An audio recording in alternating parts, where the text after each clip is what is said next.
আল্লাহ, সকাল থেকে কিছু খাই নাই, অনেক খিদে লাগছে আমার। দোকানে কাস্টমারও আসে না, যদি কাস্টমার আইতো কিছু নিতে পারতাম এখান থেকে।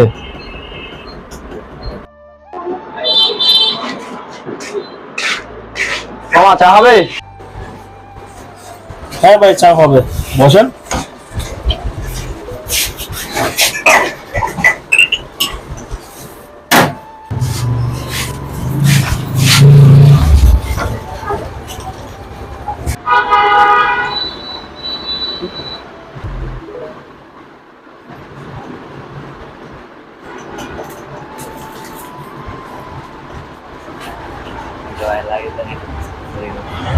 আমিও তো দেখলাম।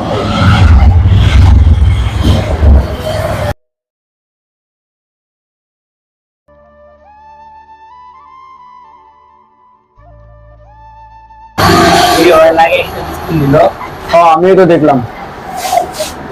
দাঁড়া দাঁড়া ভাই, ও একটা বিস্কুট চুরি করছে, আমি মাত্র দেখলাম। আরে ভাই ছাড়ুন তো ওকে। ছাড়ুন ভাই, আপনি চেক করে দেখেন, ও বিস্কুট চুরি করছে, আমি নিজ চোখে দেখছি। কি রে ভাই, দেখছিস না ও বিস্কুট চুরি করছে? আপনি চেক করে দেখেন। ভাই চেক করে দেখেন, ও নিশ্চিত বিস্কুট চুরি করছে। দোকানটা আমার না, ওর কলার ছাড়েন। আমার এখানে বিস্কুট কয়টা ছিল এটা আমি ভালো করে জানি, ঠিক আছে? আমার দোকানের বিস্কুট, ওর কলার ছাড়েন। যাও তো তুমি, যাও প্রত্যেকে যাও, চল। কি রে, ওরে দেখলাম না বিস্কুট চুরি করছে? ও ভাই, আমার ইউটিউবে দেখছি। দোকানদার চেক না করে ওরে ছেড়ে দিল কেন? আচ্ছা ঠিক আছে, দেখো। আচ্ছা ভাই, আপনি ওই লোকটারে চেক না করে ছাইড়া দিবেন কেন? আপনি কি আমগো কথা বিশ্বাস করেন না?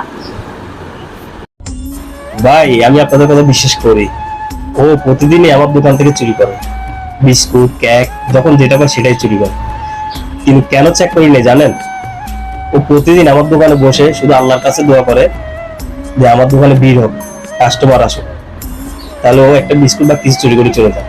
কিন্তু ওর উসুলেই তো আমি ধরেন কটা কাস্টমার পাই, ওর উসুলেই তো আমার দোকানে কিছু ভিড় হয়, তার জন্য আমি ওকে চেক করি না।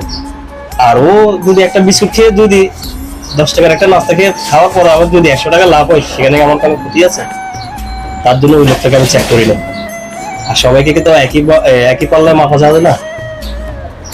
আচ্ছা যাই হোক, আপনারা কিছু মনে করিয়েন না, আপনাদেরকে চাওয়া দেওয়া হয় নাই, কথা কথা বাড়াবাড়ি করতে।